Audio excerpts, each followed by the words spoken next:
तो चलिए शुरू करते हैं। তো হ্যালো গাইস, তোমরা সবাই কেমন আছো? আশা করি তোমরা সবাই অনেক অনেক ভালো আছো। তো আমি ভালো নাই, তার জন্য আমি হসপিটাল যাচ্ছি। চাঁদাবেলা হসপিটাল।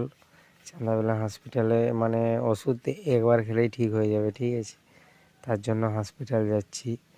হসপিটাল ওষুধ বা ইঞ্জেকশন যা হোক দিবে, ঠিক তাও ভালো হতে পারবো। কারণ রোববার দিন আমি অ্যাক্সিডেন্ট হয়ে আমার অবস্থা এমন খারাপ হয়ে গেছিলো, মানে কি বলবো, ওষুধ না নিলে ঠিকই হবে না। গাড়ি চালাতেছিলাম, একটা বন্ধু ছেলের জন্য অ্যাক্সিডেন্ট হয়েছিল আমার। তো আজকে হসপিটাল ভিতর যাচ্ছি। দেখতে পাচ্ছি হসপিটাল, আমাদের এরকম হসপিটাল। তোমাদেরটা কেমন কমান্ডে জানাবে। তো ফাইনালি হসপিটাল থেকে বেরিয়ে পড়েছি। ওষুধ দিয়েছে, মোটামুটি হলে হবে, না তো আরেকবার আসতে হবে। আরেকবার আসবো, ওখানে ভিডিও বানাবো তোমাদের জন্যে, দেখি ঠিক হয় কিনা। তো আজকের মতন এতটাই।